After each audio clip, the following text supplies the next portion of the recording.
Good evening, everyone, property developers across Australia. It's Cheryl here, and you are tuned in to the business of property. And here we usually have Tony Meredith here, and he's attending to some business appointments today, so he's left me alone. I think he's getting me back for leaving him last week. So sorry, Tony. I'm actually here today. I want to be able to give the community a bit of a review of the property event which I went to on the weekend. I attended, which was the Psychology of Property Development, which is run by the Property Developer Network, and presenting, and the hosts were Rob Flux and Tony Meredith. So both of them, which you might have seen around the forums and around the Facebook pages. And a few people have asked, to give a little bit of a rundown of what it was like. And today, so we have a special guest, and this is the reason why Tony isn't here. We have a special guest, Rob Flux, who will be joining us. I thought it would be great to be able to share and give a little bit of an insight into what the workshop is about. I want to be able to share with you the main takeaways that I took away from the weekend, which I do highly recommend for anyone in the property space, whether you're an investor or a developer.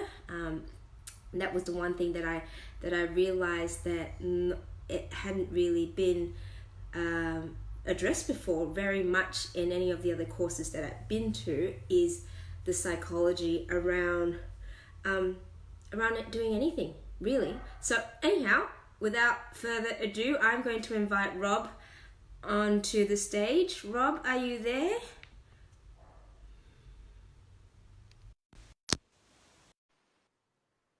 Neil, how are you doing? Hi Cheryl, how are you? Good. I realized I do this all the time. I need to get this in. That's okay. I've had to put mine in as well, so a little bit of background noise around here. Yes. So great to finally make it, with some technical challenges getting in the way of us coming on board before, with some compatibility issues with technology, and I have been forced to go buy an iPad mini in order to join you, because talking to Apple devices appear to be a thing. I should have requested a commission from Apple for that. Or I could get you to convert to the other side of the world as well. Yeah, but anyway, all right. We could debate technology forever.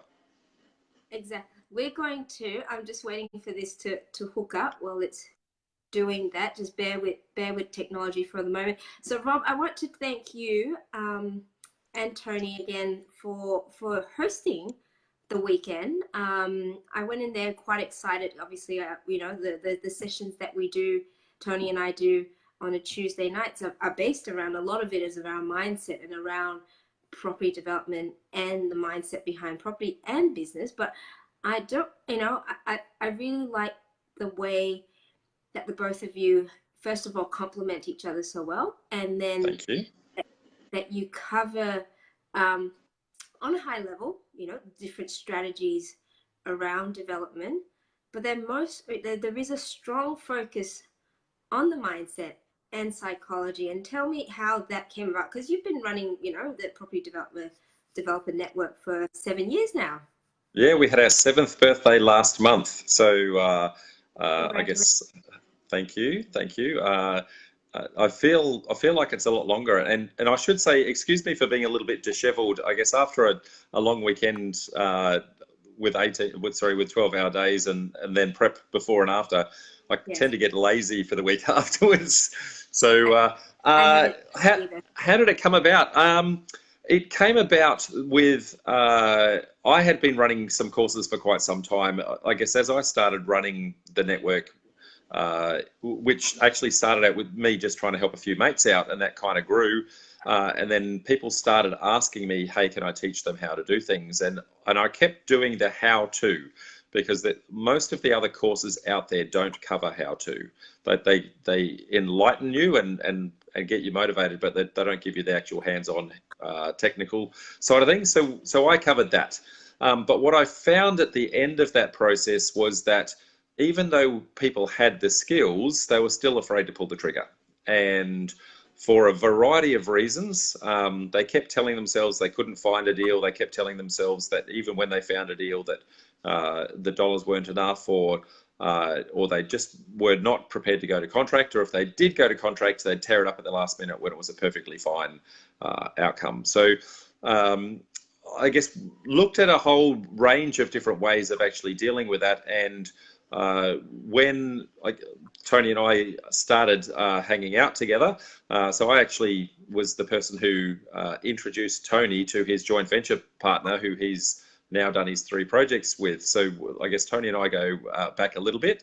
So I guess we got chatting, and Tony really wanted to launch his business coaching side of things, and wanted someone that he could actually use as a flagship role model person to actually endorse him. So he reached out to me and a couple of other people, and I was silly enough to say yes. He claims that I said yes because it was free, but no, it was actually genuinely a mutual partnership where both of us got something out of that. And as a byproduct of some conversations in that, where I wanted to put together a bigger course, we came up with the concept of putting together this psychology of property development course and incorporating that as step 1 in our larger property development formula 12-month program. So it can be done as a standalone or by itself, or it can actually be done as step 1 of the whole program. Yeah, and that's one thing I like. So I'm plugged in now, so I should be clearer. The one thing I do like is that it is a weekend course, and anyone can do it, and it doesn't matter that you whether you're doing the mentoring or not, or whatever. And what I did notice as well, that it was a whole range of experiences in terms of the scale of developers. You know, you've got people who haven't even started developing, and then you've got the couple that have done 80 duplexes, and another revelation came out of the room after you left on the Sunday afternoon, which was somebody that has managed projects as large as 800 lot land subdivisions. And I guess that the chats that we had with them afterwards were quite enlightening as well. So it is very much intended to help anybody anywhere, whether you're in property development or not. Whether you intend to get into property development or not, you can apply a lot of those skills anywhere in your life. And what we wanted to do was make a course that was complementary to any other course that somebody had been on. So whether it's us that you come onto our 12-month program or somebody else, we want to get you a kickstart in your process. And that's really something that aligns with my personal goals, which is to try and set 1,000 people financially free. And I don't have to hold their hands the entire way. If I can just kickstart them and somebody else takes them the rest of the way, I'm perfectly happy with that. So that's cool, and I think that's a fantastic mindset, because that's a mindset of abundance, and absolutely, we say the word mindset. It's such a huge, and I don't want to be cliche when I do mention the word mindset, because it's very much talked about in I guess in social media. People talk about mindset, and people talk about whether it's the hustle or but motivational videos and things like that. But it is I can't stress enough how much I know that it has impacted me, just to be able to work on myself. Luke did a short interview talking about self-confidence and self-belief, and there was so much in what was covered on the weekend about really helping to take the steps towards self-belief and self-confidence, whether it's personally or from a professional point. So are you able to run through, without sort of sharing too much of the the inner secrets. The secrets? The secrets, the special secrets. Can't give away the secret sauce, no. No. A bit of an overview of what we cover. Correct. Is that what you're asking? Yep, because Sure. I know there's a Melbourne course that's coming up. So if anyone's interested in the Melbourne session, they might want to have an idea of what's actually covered there. Yeah, absolutely. So for the benefit of the people in Melbourne, and I'll see if I can multitask, which being a boy I'm terrible at. I'll see if I can put the link up to that if you're okay with that. Yeah, that's fine. I should have.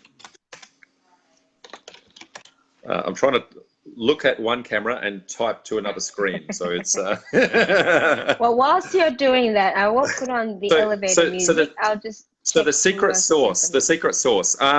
So the intention is very much to walk you through a combination of two different outcomes, and to blend those two outcomes together to get you, I guess, a final outcome. And the final outcome that we're trying to get you to walk away with is a 5-year property action plan.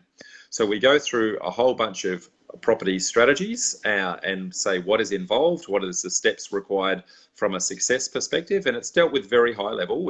I guess in 2 days it's impossible for us to teach you how to be a property developer, but we want to show you some of the shortcomings of different strategies, some of the benefits of some of the strategies, I guess some of the different ways to get into them, and give you a bit of a framework in how to choose the development strategy that fits your personal circumstances based on where you're at financially, where you're at from a time perspective, where you're at from a knowledge perspective, and where you're at from a risk perspective. So if we can walk through that and get you to lock in a single strategy, then it's much easier for you to get traction moving forward. So that's kind of part one of that.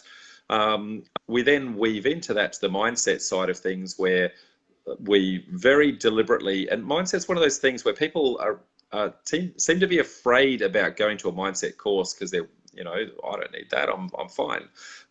But every time somebody says that and they come to one of our events, they walk away just, I guess, bamboozled with the amount of revelations that they've found within themselves. But what we're trying to do there is that the conscious mind is only 10% of our thoughts. 90% of our thoughts come from our subconscious. So all of our cognitive biases are filters that apply within the subconscious, and the subconscious makes decisions on our behalf without us even knowing that was actually occurring. So we've got something like 20,000 synaptic impulses that happen every single second with sight and sound and smell and touch, and then we've got to walk, we've got to move our hands, we've got to digest things, and we're taking in all these surroundings. And what's happening is the brain in that subconscious is actually filtering to say, well, what does the conscious need to be aware of? And when you've got limiting beliefs in any way, shape or form, then the subconscious says, well, the conscious mind doesn't care about that, so I'm not even going to let it know that it exists. And so what we try to firstly do is expose that mechanism, bubble some of that to the surface so you can start to see some of the things that has been holding you back. So that's really day one.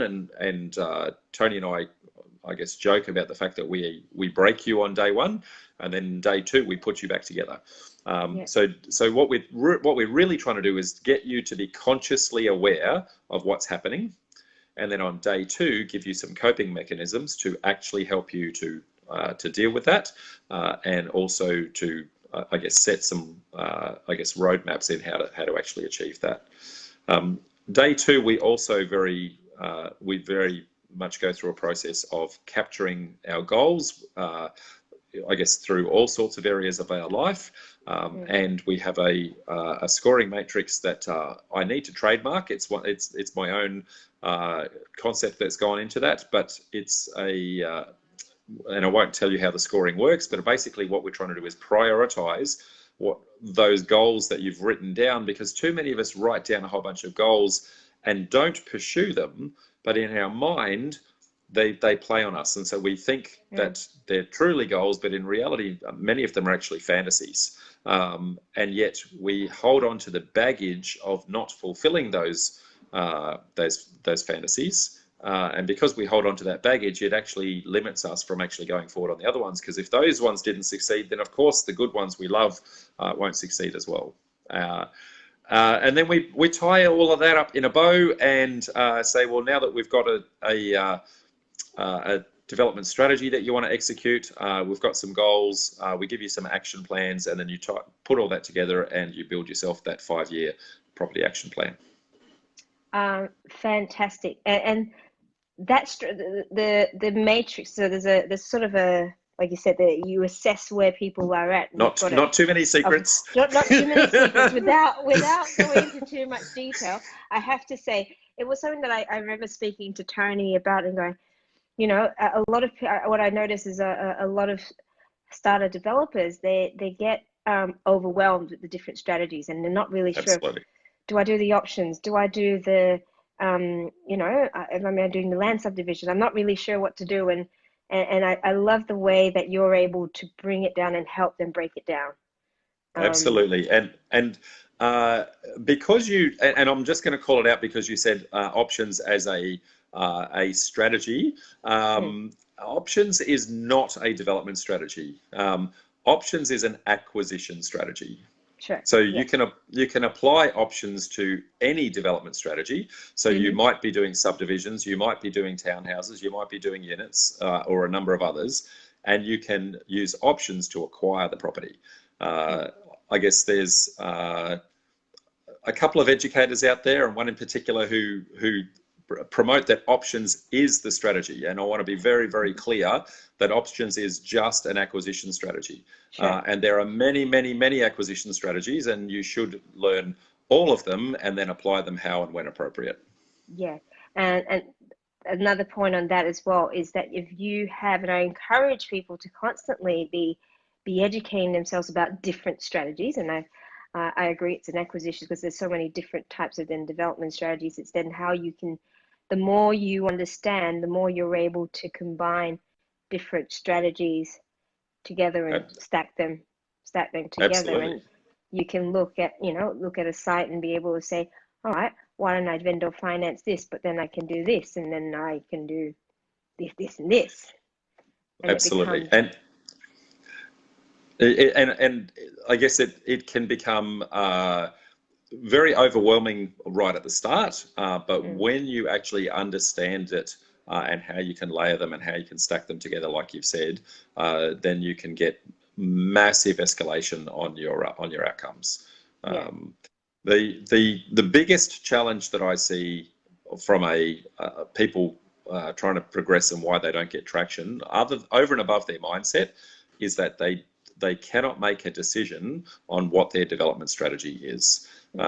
And I'll give you a little bit of history, if you like, on the word of decision. So decision's actually Latin.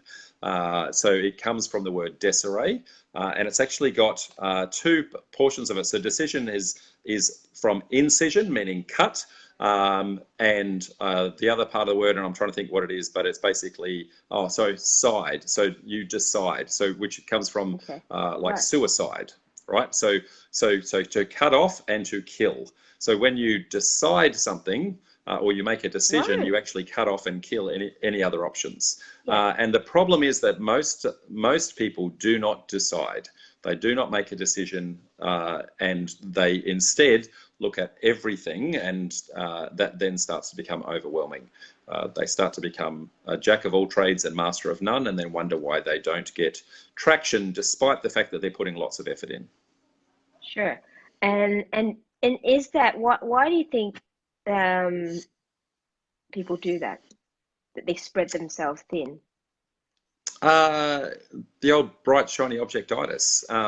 They will see somebody else succeed in a development strategy over here somewhere, and they go, well, that made a lot of money for them, so I'll go do that. And before they learn the skills enough to get that well, they see someone else over here do something else, and they went, well, that's really good as well. And so they change tack, and they haven't learnt this one well enough, and they run away and then start relearning from scratch this one, and I guess they've put all this effort in, but they haven't actually overcome the critical mass that's required to get the body of knowledge to become an expert in that strategy.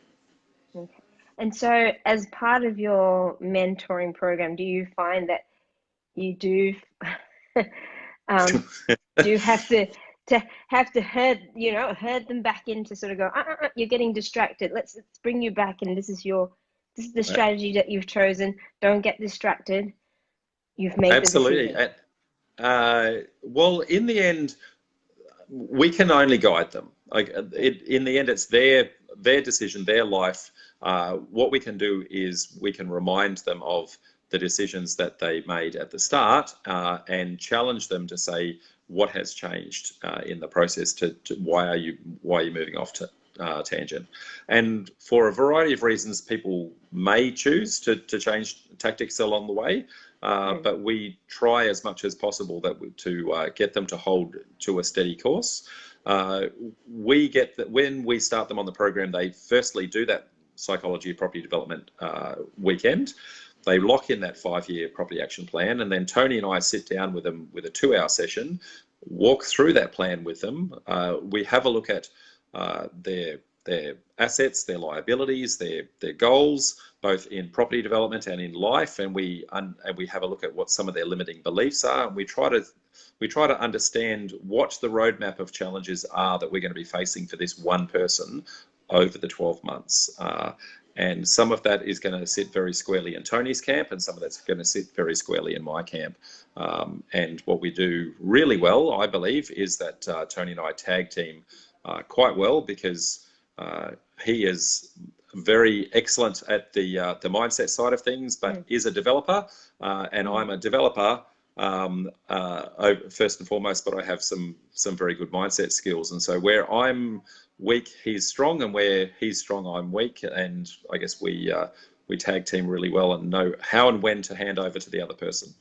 Yeah, I think it's great. It was definitely it's a very good dynamic. So it's fabulous to be able to see the both of you and how you interact, and understand when, like you said, you need to tag team.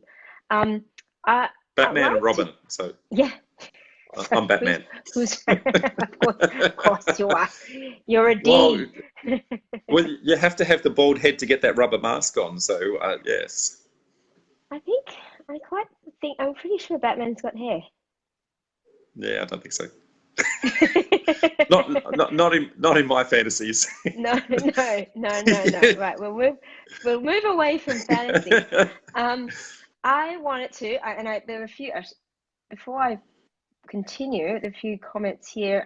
Scott says you're not Tony Meredith. Well, yeah, that's correct. Duh. Well, I think because someone called Tony Rob the last time, so he's a bit offended. Either that or you are Tony. Well, I was there for that, and yes. Well, I was there first, so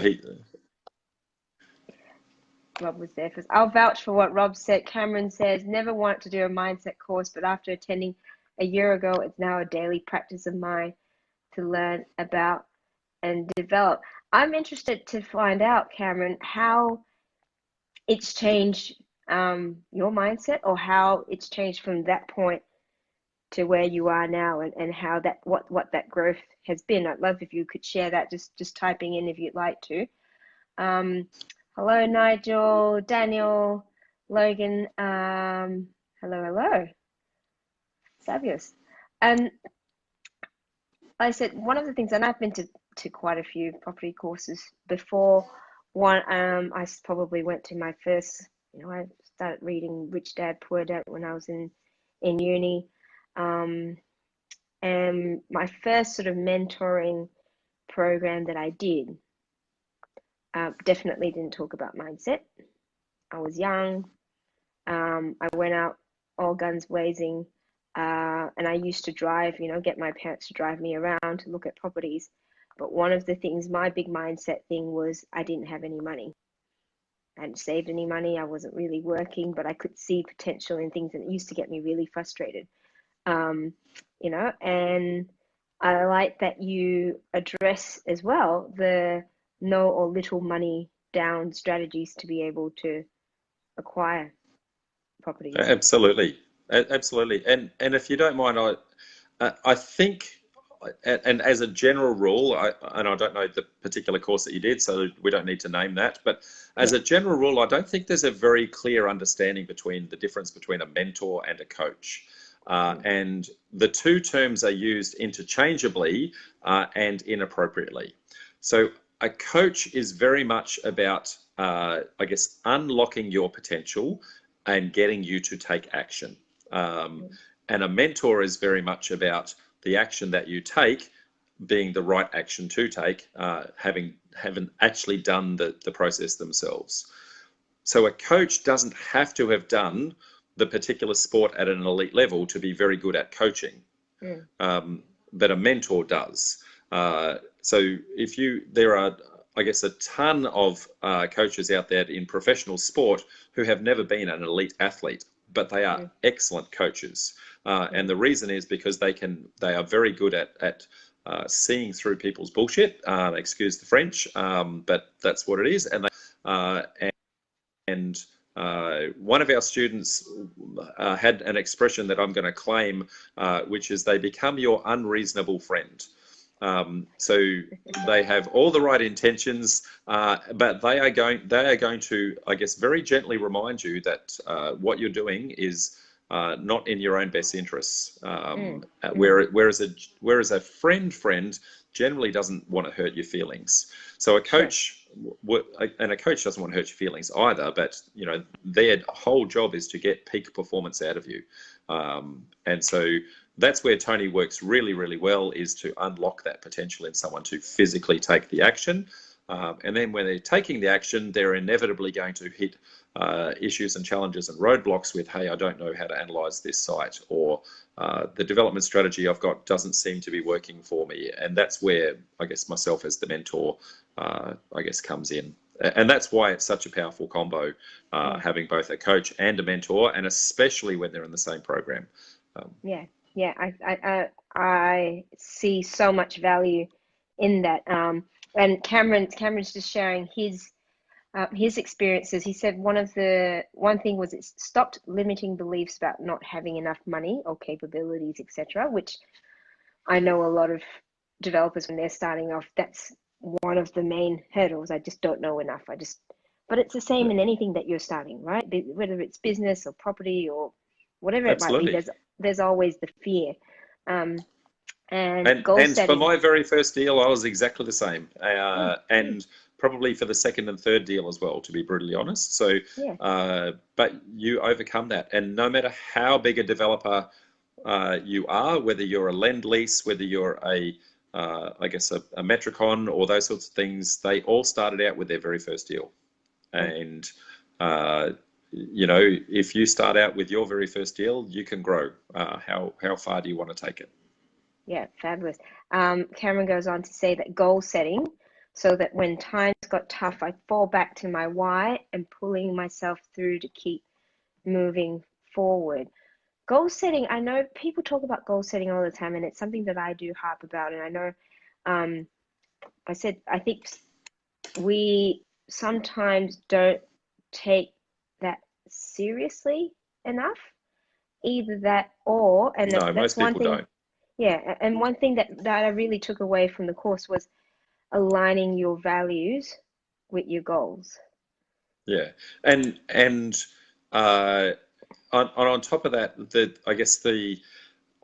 it's the ability to convert a goal that is aligned to your values, that keeps you motivated, but then is actually broken down into an action plan, and that you are physically taking action on that. And when you think of it, of a thought, it is a fantasy until you actually start to write it down. Then it actually becomes a genuine goal. And then when you break that down into tasks, that's where it starts to become an action plan. And then when you do those tasks, that's when you actually get success. You get closer to absolutely, the goal, don't you? So it's actually really cool to be able to say, this is my 5 or 10 year goal. I mean, it's great that it's out there in the universe, and I'm a big believer in the law of attraction. However, it's also taking the action to go, well, let's funnel it down and see where we have to start to begin with to actually move towards that particular Yeah. goal. Always start with the end in mind, always. And you'll find that the course that you're going to take is not, firstly, not linear, and it's also not a straight line. And so what you'll find is there will be obstacles that occur on your way, and your goal every single time you reach an obstacle is to work out, am I going to go under it, over it, around it, or through it? But some way you are going to overcome that obstacle, and it will deviate you from your path. But by knowing the goal, you can then, like a GPS, bring yourself back on track quite easily. That's the power of why you need to have, I guess, that focal point at the end to set your sights on. Yeah.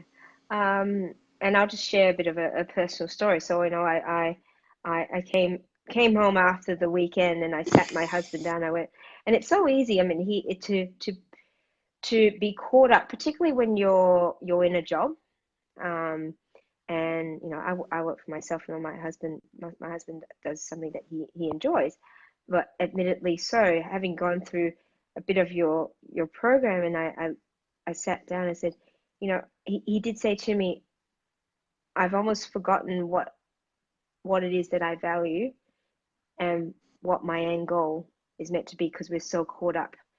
And I know that quite a few people in the community are trying to transition to, from working for someone into becoming developers. And it isn't hard when you're busy or you're earning good income and everything else to get caught up in that and forget that, actually what I value is actually quite different to what I'm doing. I know that I'm a bit uncomfortable, but I don't know if I'm uncomfortable enough to really get to the next level, if you know what I mean. Absolutely. That is, I guess, the dilemma of it all is that when we are uncomfortable, but not uncomfortable enough, then we tend to not take action. So the analogy that I use, it's like you're sitting in a hard plastic chair. So when you first sit down, it's comfortable, but after an hour or so, you start to get a little bit of a sore back and you wriggle and that sort of thing. But you can still put up with it. And at the end of the day, you'll stand up and you'll moan about how terrible you feel, but it was still comfortable enough to stay there. And if you want to change, you might want that nice recliner, that leather recliner with a handle that you pull and the legs pop up. You might want one of those, and it looks really comfortable. But if you have to go over broken glass between this chair and that chair, you go, well, is the effort of going over the broken glass to get really comfortable worth the small amount of discomfort that I'm in right now? And most people don't want to, I guess, go through the short-term growth that I guess the broken glass represents. And this is the last thing that Cameron says: learning and understanding that the way I think, so I can observe thoughts rather than react to them and force me down. So I guess in terms of saying where observe thoughts, where he's reacting to things, and that's providing sort of negative sort of and I think what he's trying to say is that he's able to catch his thoughts in the moment. Right. And by being able to catch your thoughts in the moment, you then have the opportunity to change how you respond to them. And that's where that process that I was talking about before, by bubbling up those thoughts to your conscious brain, you can then have an opportunity to actually catch them. But if they're not in your conscious brain, then the subconscious, you never even get visibility of the fact that they're occurring. So I think that's what he's referring to.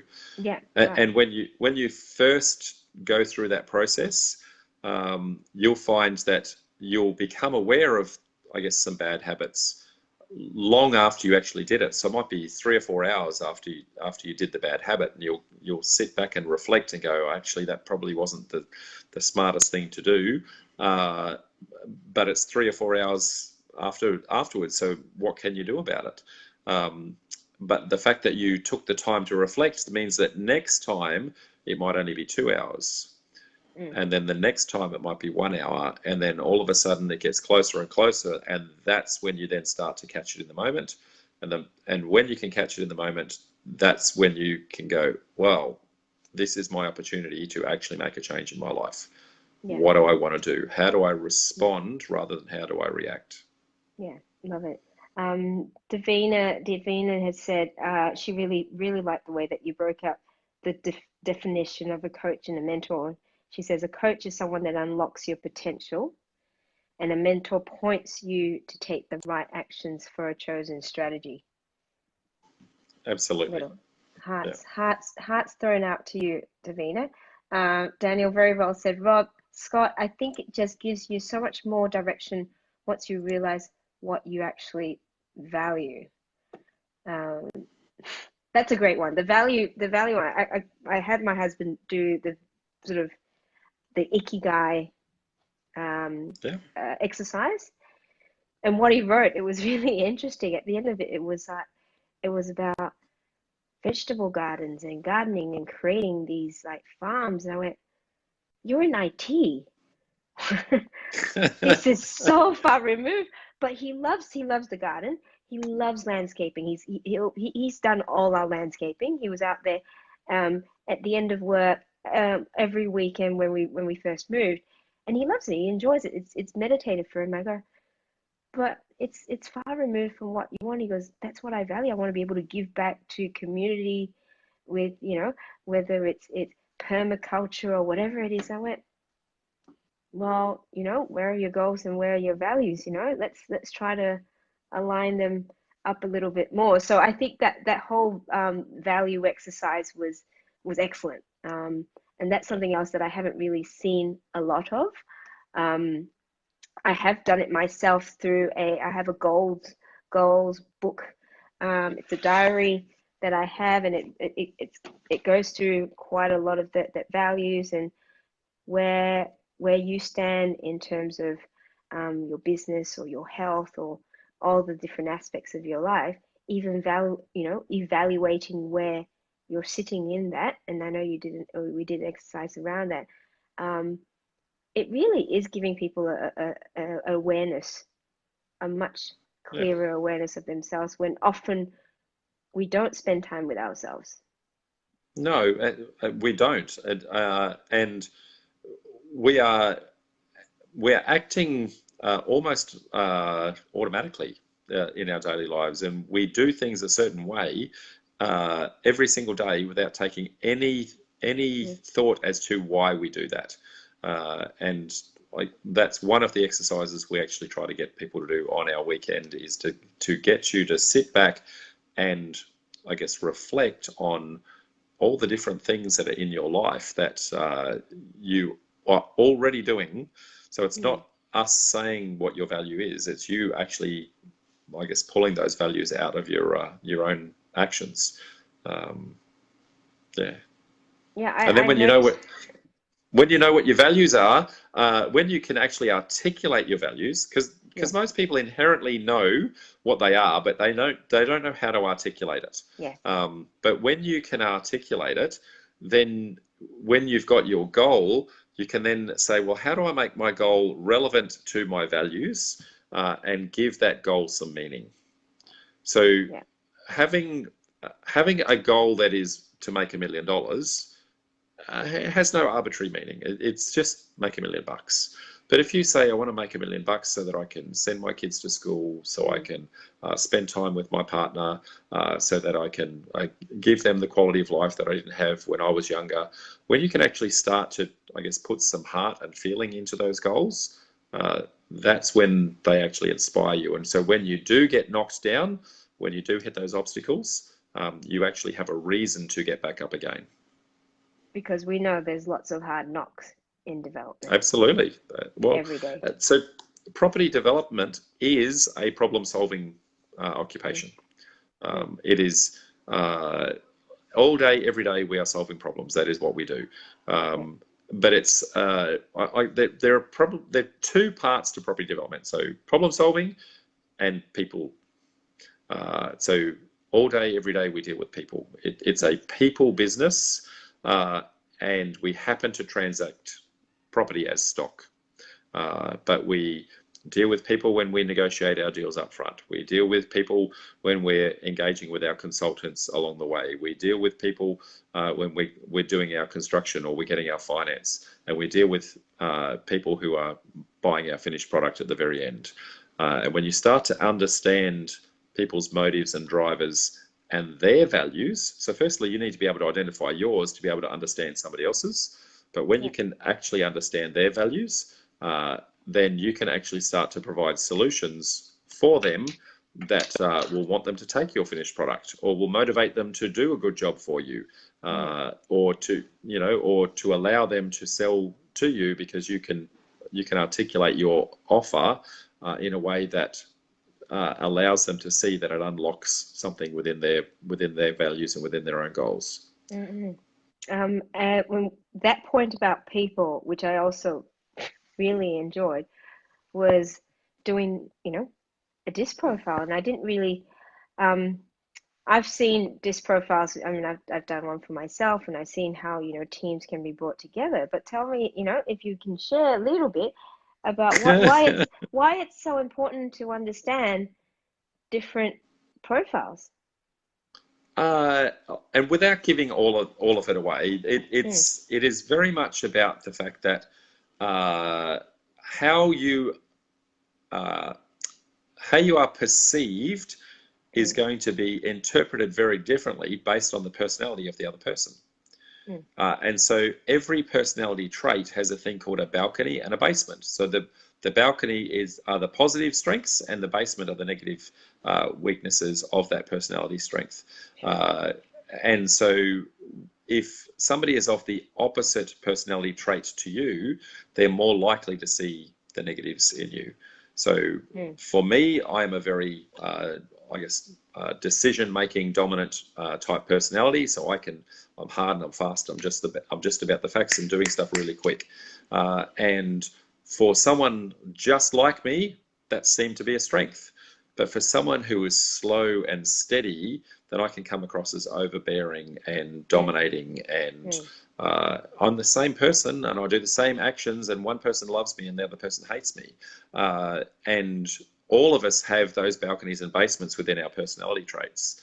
So when you can identify the fact that you have those basements, and then be able to identify the personality of the person on the other side, it's whether you can soften yourself if you are dominant, or harden yourself if you're the opposite of that, in order to match and mirror the other person, so that they actually start to see past the personality and see into the person behind the personality. And when they can actually see into that, then then you can actually get a little bit further in the negotiations. Yeah, so definitely critical in terms of building relationship and connection with people. Absolutely. Whether it's agents, whether it's vendors, landlords, whichever. So that's excellent. I like a little bit of an overview of your 12-month mentoring, and I'll say I haven't done it. And I wasn't yet. We never say never. No, I from what I've seen, and if that quality and level of information and resource is there, I think it's excellent for someone to look into. But high level summary, we've got next 10 minutes or so before we take some questions. What can you expect during your 12-month mentoring? So I guess there's two parts to that. So there's the workshop side of things, and then there's the ongoing monthly cycle that we put everybody through. So the workshop side of things, we get you to understand, all the different layers of legislation within the different councils. There are 537 councils Australia-wide, so it's impossible to know everything about all of them. So we teach a framework that you can then apply to your council. And the practical reality is that there is federal, state and local government laws, and I guess they override from federal down to state and state down to local, and then within local there are bits that actually override each other as well. So when you can actually start to see how many rules that you need to apply to in order to do an application, it can become very overwhelming to do a site analysis. So we teach you to do shortcuts to say, well, if one's going to override the other and that's going to override something else, then those constraints on that site may actually rule it out very, very quickly. And so I teach a 10-minute process where you can very quickly look for the showstoppers that are going to take a site out. So your zoning is the maximum potential that you can get for a site. And then all of the other constraints and all the other layers of legislation will tell you whether or not you can actually achieve that maximum potential. And so we look for things that will stop that maximum potential. And if we can, in 10 minutes, show you how to throw a site away, then you're going to be able to lot more sites in a lot less time. And so many people look for reasons to keep a site, whereas I look for a reason to throw it away. So I want throw it away, throw it away, throw it away, throw it away. And if it then passes that 10-minute toll gate, then I go, okay, at this point, I'm now going to spend some more time on it. And so I have a 2-hour toll gate where now I'm looking for other things. And what we're trying to do is a just-in-time effort. So we're only spending the right amount of time on the properties that actually deserve that time to be spent. So we go through and we teach that.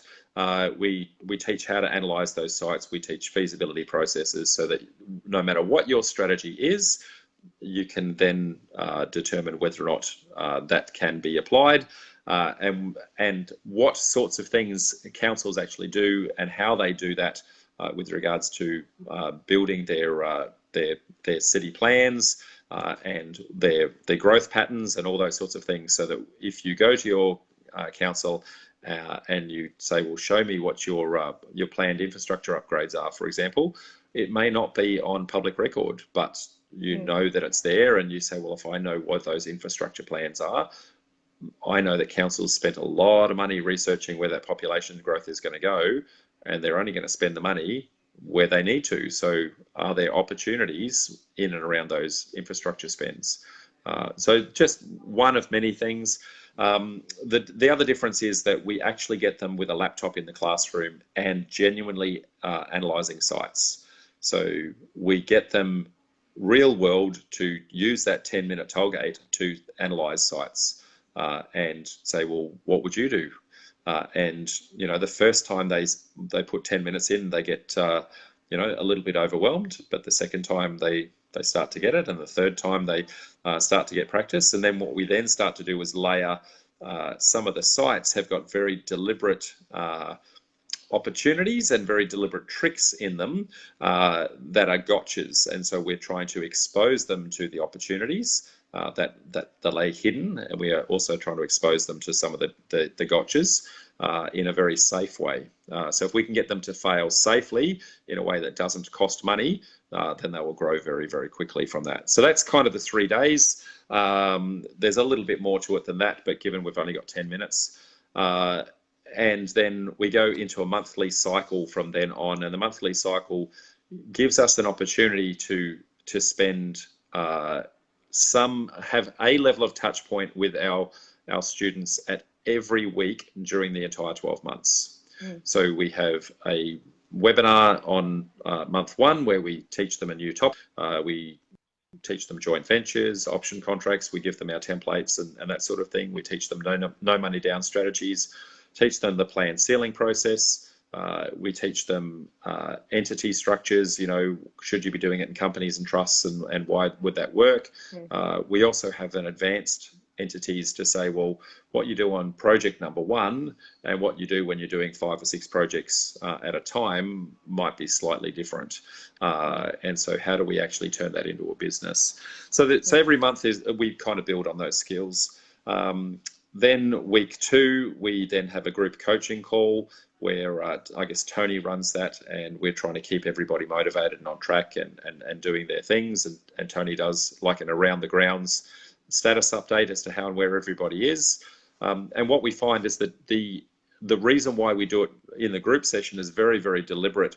And that is because the challenge that you're having is almost guaranteed to be the same challenge that the next person is having, but you may not have it at the same time. And so if we can expose everybody to each other's problems and also the solutions all at the same time, you're going to grow very, very quickly, rather than just you having one problem and then linearly waiting for the other one to occur. The other thing we do very deliberately is we do 2 intakes a year. So the guys that are coming in on month 1 are in the same sessions with the guys that are at month 7 or month 8. And so they'll start to then see that those guys are now starting to get success because they've been through the hard yards already. And the guys that are, I guess, a little bit further into the process, when they're getting success, their success then motivates the incoming crowd to keep taking action, because they can see the hard work, but they can also see that the rewards are there. So a rising tide lifts all boats. So if we can keep those guys up, and also the fact that when you're down, if somebody else on the call is up, then they're going to, I guess, motivate you and inspire you as well. So that's week 2.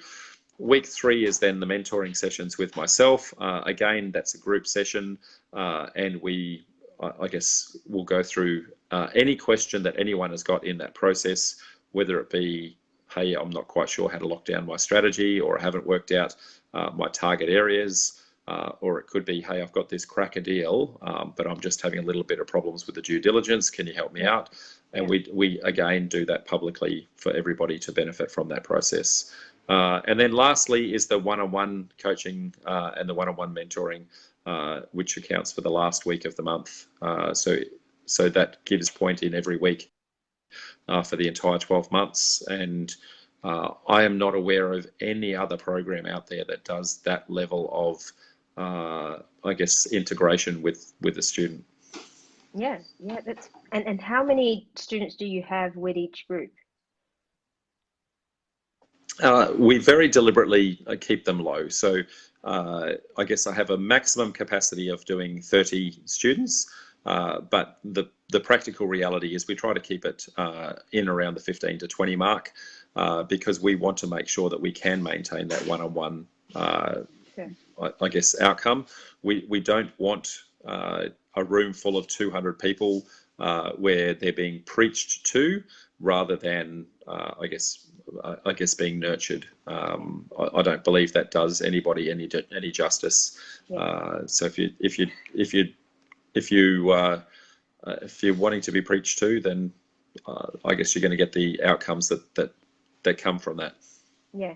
And how accessible are you and Tony to the students? They have both of our personal phone, and they can give us a call anytime. So a couple of the guys that were commenting before, so Cameron and Scott, feel free to ask them directly. It's easy for me to say how good I am, but it's much better for the students themselves to say that. Very, very approachable at any time. I run my own projects, so there are going to be times where I'm physically not available, but we do everything humanly possible to try and deal with things within 24 hours if anything comes through. But most of the time, it's actually answering the call as it comes through. That's so critical for a lot of people doing courses, because that's what they want to be able, and constantly they're also suffering from FOMO, because they'll come across a deal and they're like, I need some feedback, I need it now. And I'm sure you've seen a lot of those, and the value of having a mentor to be able to say, let's step back and have a look at how viable is it, have we gone through the process, and then talking them through. If it's a great deal, they feel great that they've had someone there just to be able to reassure them that the numbers are right, that they haven't missed out on anything critical. Yeah, and the process that we get them to do is lock down suburbs that have a very high probability of success, and then once they've determined that suburb, Then they go through one by one and analyse all the properties within that area. So it's a little bit, I guess, front-loaded heavy from an effort perspective. But and they put that 10-minute tollgate that we're talking about onto each of those properties. And so a suburb might have 300 properties that fit your development strategy. For example, that, are the right land size, the right zoning. There might be, say, 300 of them. So you put 10 minutes effort into each one of them, and within 5 weeks you've analysed an entire suburb, and you've throw it away, and the ones that you keep are now on a hot list. And that hot list are, okay, I've already proven my suburb is commercially viable, and now I've proven that these sites are, I guess, have a high degree of developability. So this hot list now is, how do I actually start to farm that? Do I do letterbox drops, targeted letterbox drops for only hot properties? Do I do door knocking? Do I get my agents to go out and talk to them? Do I just sit back and watch for realestate.com or Domain to send me an alert and go, is it on my list, yes or no? Lots of different ways for that to happen. But we very much encourage our guys to be building relationships with agents to bring them their sites. Yeah. Yeah. Cameron's he says, Tony and I used to meet at 7 a.m. via Zoom call every week in our PJs. Safe to say, I didn't know that. We get very comfortable with each other. Goodness. Well, I'm gonna give that a love. Yeah. That deserves some love, and that's dedication and a bit of commitment there. That is sharing the love. Yeah. I love it, and that is where I know a lot of people in the community talk about, well, how can we see ourselves actually going out with the tools, the resources, and that ability to go out on our own after the 12 months. And so that's going to be that's going to be 100% dependent on, do you put the work in? Yeah. If you join a gym membership, that does not give you six packs. Oh. But if you turn up to the gym and if you do the crunches and if you lift those heavy weights, then you will. Yeah. And so we're providing them the gym membership, and it's really up to them, I guess, to do the heavy lifting. Tony and I very squarely believe that I guess there's a percentage of it that's skills, there's a percentage of it that's headspace, and the rest of it is sheer effort and determination. And so we can own portions of that, but the student has to own the other portion. Yeah, fabulous. Any questions from your side before I open up for the last few minutes? No. Or any comments? Daniel Scotts. Hi, Mark. How are you doing? Evening, Tony. And no, that was Cameron and Rob. So just to round up before we leave, dates and some details about the Melbourne weekend. When's that on? So the 7th and 8th of next month. So that's a week and a half away. So day one is a 12-hour day. It is a very, very big day, and very, very deliberately so. And then day two, we'll let you out early. We break you day one and we put you back together day two. So please make sure you do come back day two. So that's 7th and 8th. And if they, as I said, that can be done as an independent, course all by itself, irrespective of whether you're doing property development, whether you're thinking of doing property development, whether you've done somebody else's courses or not, that stands alone. But it then forms step one in our whole 12-month program, and that starts on the 11th, 12th and 13th of October in Brisbane. So for anyone that wants to go onto that journey. Fabulous. Well, Sunil says, looking forward to the Melbourne event. Sunil, aren't you Sydney based? Yes, he is. So Sunil came to our very first Sydney version of the Psychology of Property Development. And I'm pleased to say that when we first went to Sydney and ran that event, Sunil was quite instrumental in encouraging me to actually start the meetup in Sydney. And so Sunil is in training to, I guess, start to, run some of those events for those times where I can't actually fly and be there. So at the moment, I'm flying to every single event in Brisbane, Sydney, and Melbourne. So I guess Sunil's coming along for both a refresher and I guess a little bit more hand-holding in the process to give him a little bit more of the reins. Yeah, wonderful. I think Sunil's a fantastic person to be able to do that. So nice job, Sunil. I want to thank you, Rob, Tony as well. It was a brilliant weekend. Definitely had a lot to take away from it. I mean, I said I've done property for quite a while. I've done courses as well recently, and also years before, and it was very, very unique. Applicable from my business perspective. Well, I was able to identify where I thought I sort of crushed limiting beliefs, that there would be some niggly little ones that are still there. But you know, the great thing is once you get that level of self-awareness, it's easy to be able to overcome them. Yeah, or absolutely. you know the right tools for it. So well done. Congratulations for putting together such a great little session. Thank you. And for anyone that's keen, definitely reach out to Rob. You'll attach, I think there's a link to be able to book in and register. There is a link. There is a link in there. Before you sign it off, I'll stick that link in again so people aren't trawling through there, just for ease of finding it. And yeah, would love to see them there. And if you're not sure if it's for you, feel free to pick up the phone and give us a chat. I guess love to help people out. Fabulous. I'm glad we finally got through to having a Facebook Live, Rob. Yeah, well, I'm available anytime, Cheryl. So now that I've been forced to buy this iPad Mini, I need to get some use out of it. So I was going to say, are you going to use it for any other reason apart from Facebook Lives? No, because 90% of the world has Androids, and when I do Android to Android, it works. It's only Apple to Apple it doesn't. So it'll be just talking to you and talking to Tony. So right, and that's the most important people you need to reach out to, you know. Oh, good. That's why I bought it. That is why I bought it. Excellent. Thank you, Rob.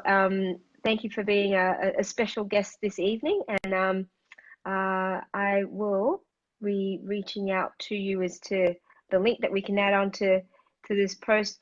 Anyone's got any questions, PM Rob. He'll be responding to, I'm sure, comments on this thread as well. So good luck with next week's, not this coming week, but the week after, for your event. Thank you very much. 2 weeks too. Excellent. Alrighty, Rob. No worries. That's all. Good work. That's all. Thank you, folks. Cheryl. And bye, viewers. And yeah, biddy. That's all, folks. Ciao. Bye.